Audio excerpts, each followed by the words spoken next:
El calor de la tarde envolvía todo Tulum como una manta pesada.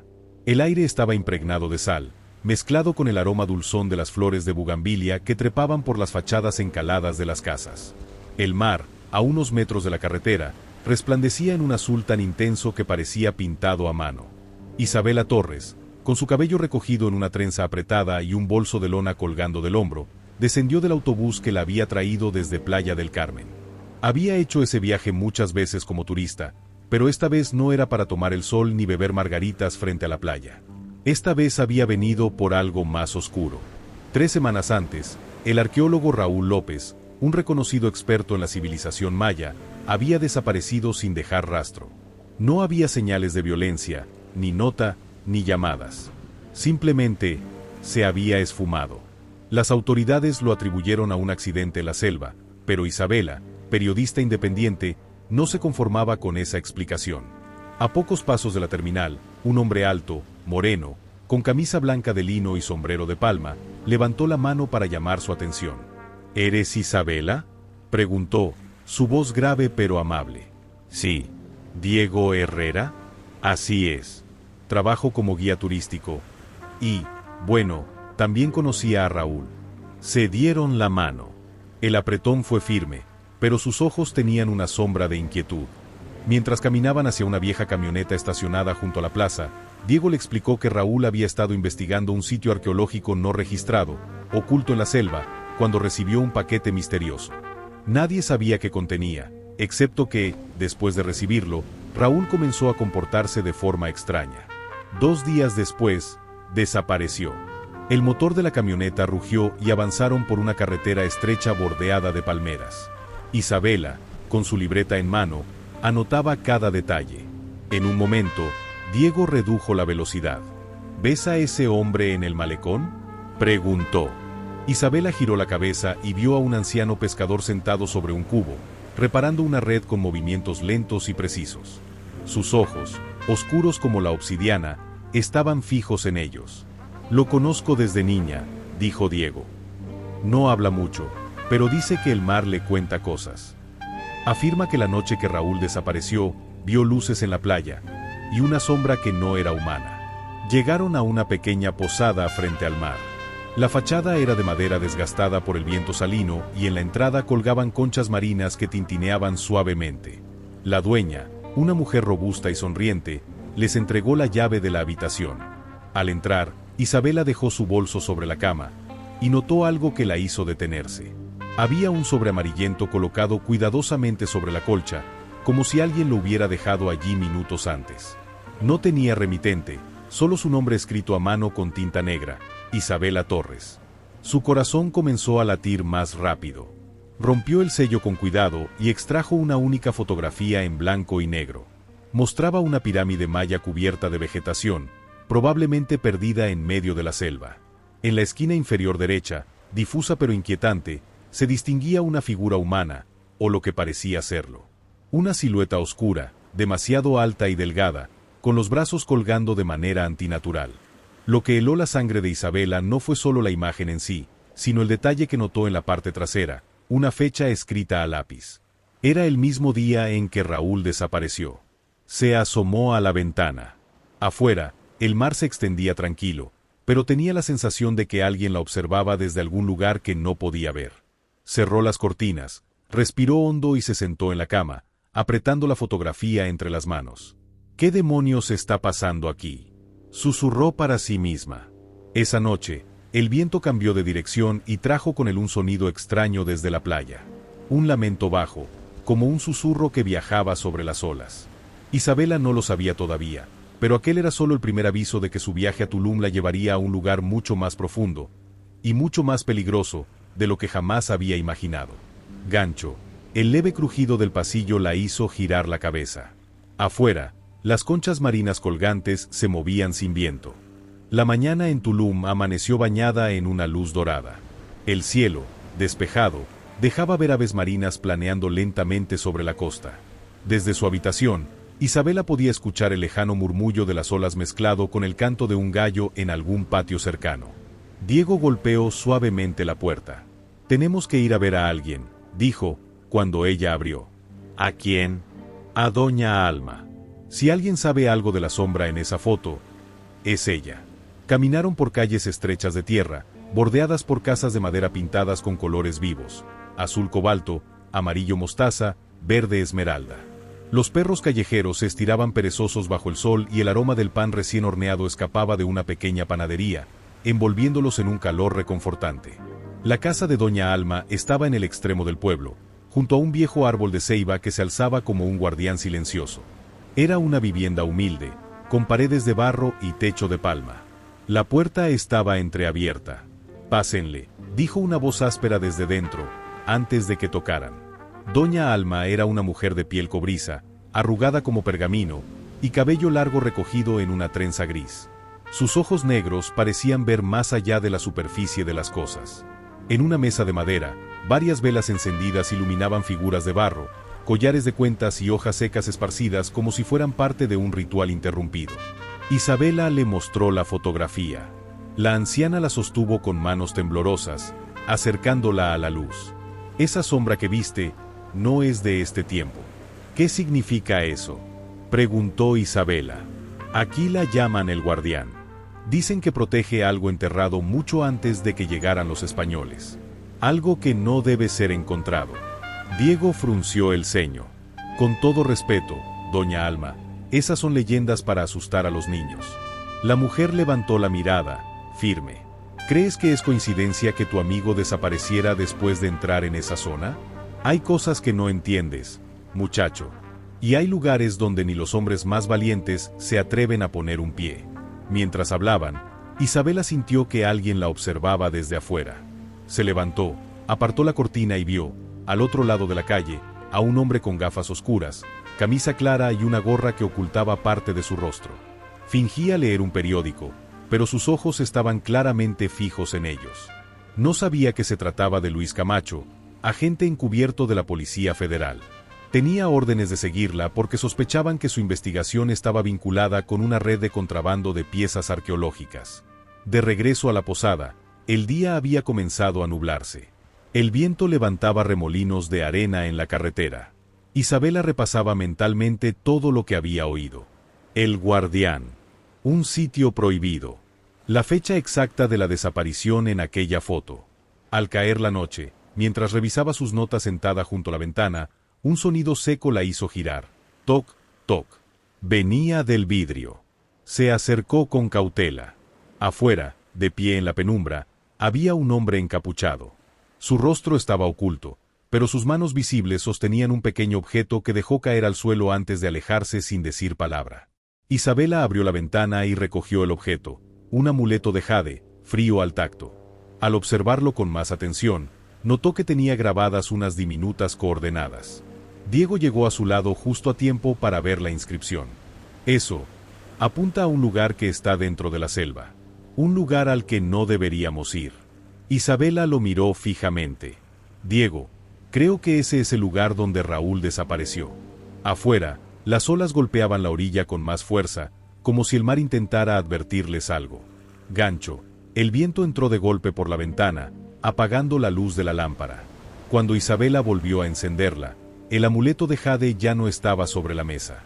La humedad era como un muro invisible. Apenas dieron unos pasos dentro de la selva y el aire se volvió espeso, cargado de aromas a tierra mojada, hojas en descomposición y flores salvajes. Las palmas y ceibas gigantes se alzaban como columnas verdes que filtraban la luz del sol en haces dorados. Isabela, con su mochila al hombro, revisaba el mapa improvisado que había trazado a partir de las coordenadas grabadas en el amuleto de jade. Diego iba delante, machete en mano, cortando ramas y lianas. «No me gusta este camino», murmuró él. «Aquí casi nadie se adentra. Y cuando lo hacen, no siempre regresan. Raúl estuvo aquí, Diego. Si él entró, nosotros también podemos», respondió Isabela, con voz firme, aunque por dentro sentía un leve temblor en las manos. Avanzaron durante horas. Los insectos zumbaban sin descanso, y de vez en cuando un ruido entre la maleza los hacía detenerse. En una ocasión, Isabela juró haber visto una figura oscura moverse entre los árboles, pero al girar no había nadie. Al mediodía, llegaron a una zona donde la vegetación era tan densa que el suelo apenas se veía. Fue entonces cuando notaron algo extraño. El canto de las aves había desaparecido. Todo estaba en silencio, salvo por el sonido lejano de agua corriendo. «Esto no me gusta nada», dijo Diego, bajando la voz. A los pocos metros, encontraron una entrada cubierta por raíces retorcidas. Parecía la boca de una cueva, aunque la piedra estaba grabada con símbolos mayas. Isabela se inclinó para examinar las inscripciones, y gracias a una linterna, pudo leer: «Quien cruce, no regresará». «¿Estás seguro de que quieres entrar?», preguntó Diego. «Seguro no, pero no pienso dar media vuelta», contestó ella, encendiendo su linterna. Adentro, el aire estaba más frío. El suelo de piedra estaba cubierto de polvo y hojas secas. Las paredes estaban talladas con figuras que parecían representar sacrificios y rituales. Isabela sintió un escalofrío al reconocer el mismo símbolo del amuleto repetido varias veces. En el centro de una pequeña cámara, había una estela cubierta de musgo y alrededor, restos de cerámica rota y piezas de oro esparcidas. Isabela sacó su cámara para registrar todo, pero un sonido metálico interrumpió el momento, el clic inconfundible de un arma cargándose. «Salgan de aquí, ahora», dijo una voz masculina desde la entrada. Isabela giró y vio a un hombre alto, vestido con ropa táctica y un arma en la mano.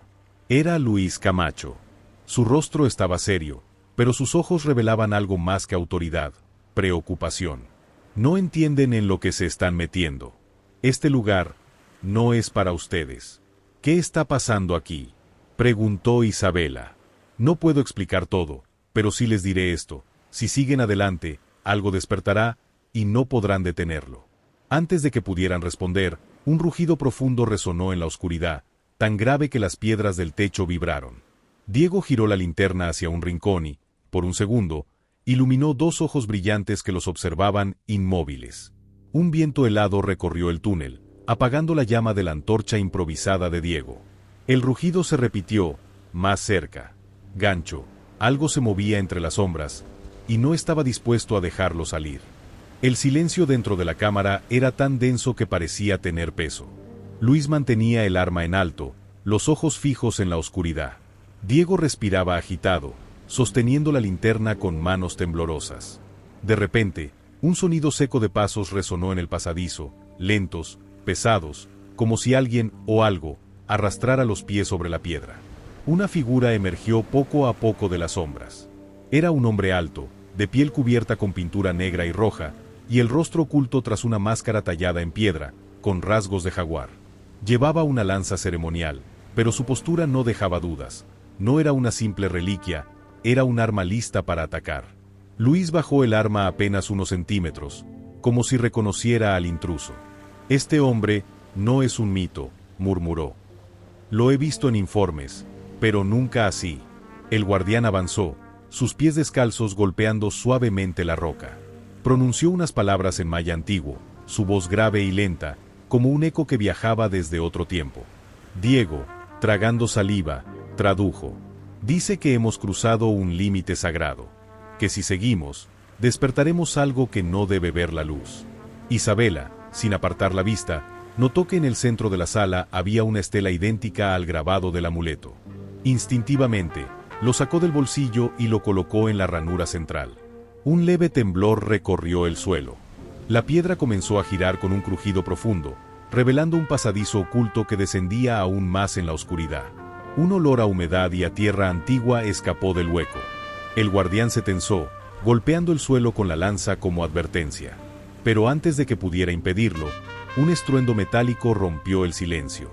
Desde el pasillo lateral, una voz burlona resonó: «Gracias por abrirme el camino, señorita». De la sombra surgió un grupo de hombres armados, encabezados por un individuo corpulento con una cicatriz en el rostro, el Gavilán. Gancho. La llegada de esos hombres significaba que ya no eran los únicos interesados en lo que había más allá, y nadie pensaba irse con las manos vacías. El eco de las botas resonó en la cámara mientras el Gavilán, un hombre de complexión ancha, barba descuidada y una cicatriz que cruzaba su mejilla izquierda, se adelantaba con una sonrisa torcida. Tras él, 4 hombres armados cubrían todos los ángulos de la sala. «Mira nada más», dijo, observando el pasadizo recién abierto. «Ustedes hicieron el trabajo sucio y yo vengo a recoger el premio». Luis dio un paso al frente, colocando el cuerpo como escudo frente a Isabela y Diego. Este lugar es sagrado. No tienes idea de lo que hay ahí abajo. El gavilán soltó una carcajada grave. Ah, claro que lo sé. Oro, reliquias, cosas que harán muy feliz a mis compradores. El guardián de piedra, inmóvil hasta ese momento, avanzó lentamente y apuntó su lanza hacia el pecho del gavilán. El ambiente se tensó como una cuerda a punto de romperse. Uno de los hombres armados levantó su rifle, pero el gavilán lo detuvo con un gesto. Tranquilo, que el enmascarado no me asusta. Con un movimiento rápido, arrebató el amuleto de manos de Isabela. Vamos, adentro, ordenó a su gente, apuntando a los demás con sus armas. Todos. El grupo descendió por el pasadizo estrecho, el sonido de las pisadas resonando en las paredes de piedra. La luz de las linternas reveló tallas antiguas que mostraban figuras humanas entregando ofrendas a criaturas mitad hombre, mitad animal. Al llegar a una cámara más amplia, descubrieron cristales verdes incrustados en las paredes, reflejando la luz de manera hipnótica.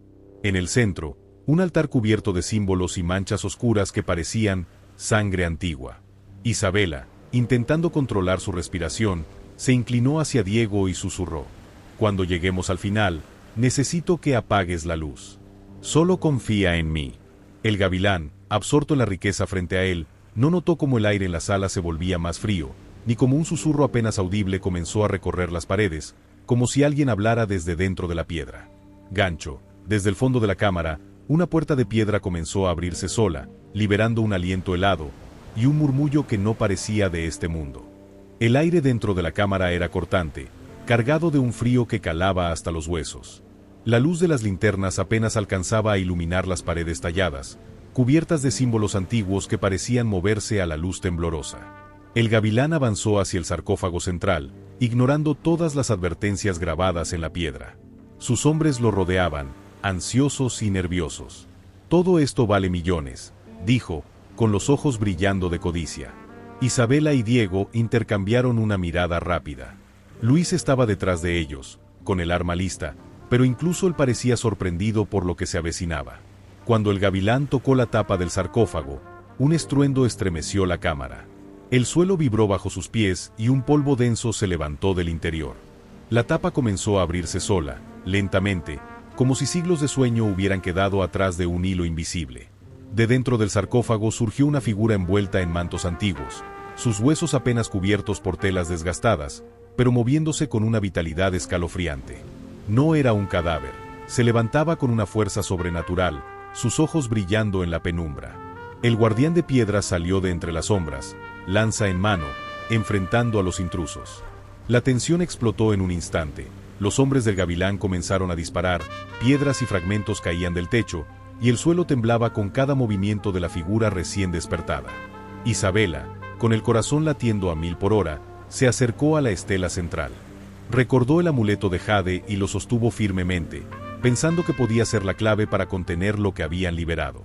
«Diego, ahora», susurró, mientras apagaba la linterna de su mano.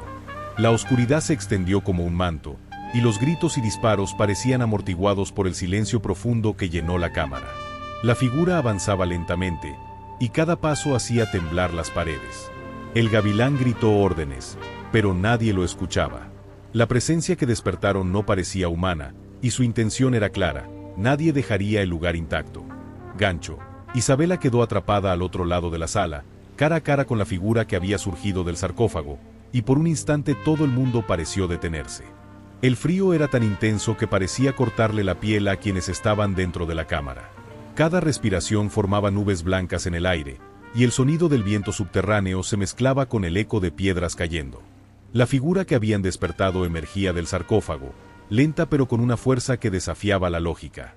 Sus ojos brillaban como brasas, y su voz, un susurro grave, llenó la sala. «El ciclo debe cumplirse, sangre por sangre». Luis corrió hacia Isabela, protegiéndola con el cuerpo mientras disparaba al techo para provocar un derrumbe parcial. Piedras gigantes se soltaron, separando al gavilán y sus hombres del grupo. Diego, herido en el brazo, buscaba desesperadamente un pasillo que los condujera hacia la salida. «Tenemos que salir ahora», gritó Luis, mientras la figura se acercaba a Isabela con pasos medidos, cada uno haciendo temblar la tierra. El guardián de piedra se interpuso entre ellos, lanza en alto, enfrentando la figura despertada. Un combate brutal estalló, choques de metal contra piedra, golpes que retumbaban por toda la cámara, y el agua de un río subterráneo que comenzaba a invadir el suelo, dificultando cada movimiento. Isabela, respirando con dificultad, recordó el amuleto de Jade. Aferrándolo fuertemente, pensó en la única forma de detener lo que habían liberado. Con un movimiento decidido, lo colocó sobre una inscripción en la estela central y susurró palabras que había escuchado de Doña Alma. Un resplandor verde llenó la cámara. La figura se detuvo, como si la luz la quemara desde dentro, y un grito profundo resonó en las paredes, mezclándose con el estruendo de las piedras y el agua que subía rápidamente. Diego aprovechó para tomar la mano de Isabela y arrastrarla hacia la salida. Luis cubría sus espaldas, disparando solo para distraer a los hombres restantes del Gavilán, quienes estaban atrapados entre la oscuridad y el derrumbe parcial. El guardián de piedra y la figura recién despertada se enfrentaron una última vez, y con un estruendo final, la figura cayó hacia el sarcófago, que lentamente comenzó a cerrarse por sí solo. La cámara tembló, el agua se retiró y un silencio absoluto llenó el espacio. «¡Rápido!», gritó Luis. Antes de que todo colapse. Emergieron por el pasadizo, jadeando, cubiertos de polvo y barro, mientras el eco de la batalla se desvanecía detrás de ellos. La noche había caído sobre Tulum, silenciosa, como si nada hubiera ocurrido, pero todos sabían que algo había cambiado para siempre. Gancho. Isabela sostuvo el amuleto contra el pecho, sin saber si su acción había sido suficiente, mientras la selva nocturna parecía observarlos con un silencio inquietante, prometiendo que la historia aún no había terminado. Días después, el mar de Tulum parecía tranquilo, como si nada hubiera ocurrido. La brisa llevaba aroma a sal y flores tropicales, y las olas rompían suavemente en la orilla. Todo parecía normal, pero quienes habían descendido en la selva sabían que algo había cambiado para siempre. Isabela regresó a Ciudad de México, con el amuleto de Jade envuelto cuidadosamente en tela. Nunca lo mostró a nadie, ni siquiera a Luis o Diego. Cada noche, al sostenerlo entre sus manos, sentía un escalofrío recorrerle la espalda, como si la energía que contenía siguiera viva, esperando el momento adecuado para actuar. Diego, por su parte, permaneció en Tulum, revisando los mapas y planeando nuevas exploraciones. Aunque la selva parecía pacífica, él sentía que Raúl López todavía estaba en algún lugar, atrapado o escondido, esperando ser encontrado. Luis cerró el expediente del caso en su oficina. Oficialmente, todo había sido un derrumbe en la selva y la desaparición de los traficantes de reliquias. Nadie debía saber lo que realmente había sucedido bajo la tierra. Sin embargo, en el fondo, sabía que no podían ignorar lo que habían presenciado, fuerzas antiguas que superaban toda explicación humana. Aquella noche, mientras Isabela revisaba sus notas, escuchó el mismo susurro que había oído en la cámara. «El ciclo debe cumplirse». Se estremeció, apretando el amuleto contra su pecho. La voz no venía de ninguna persona, y el sonido parecía provenir de algún lugar profundo, más allá del tiempo y el espacio. En Tulum, bajo la luz plateada de la luna, el guardián de piedra apareció en la playa, inmóvil, observando el horizonte. Su mirada parecía atravesar la distancia, vigilando que los secretos permanecieran intactos. La selva, silenciosa y majestuosa, ocultaba aún muchos misterios, pero por ahora, había dejado descansar a quienes habían osado desafiarla. Isabela cerró los ojos y respiró hondo. Sabía que había sobrevivido a algo que muchos no podrían comprender, pero también que su vida jamás volvería a ser la misma. La aventura, los secretos, la oscuridad que enfrentaron, todo eso había dejado una marca imborrable en su alma. El océano rompía en la costa, como un recordatorio silencioso de que algunas historias nunca terminan. Y mientras la brisa nocturna acariciaba su rostro, Isabela comprendió que lo que habían vivido en Tulum era solo el principio de un ciclo más grande, un ciclo que continuaría más allá de ellos. Fin. Y hasta aquí llega nuestro viaje por los misterios de Tulum. ¿Te sorprendió lo que descubrimos? Si quieres seguir explorando secretos, aventuras e historias que desafían la realidad, no olvides suscribirte al canal y activar la campanita para no perderte nada. Muchísimas gracias por acompañarme en esta historia. Nos vemos en la próxima aventura.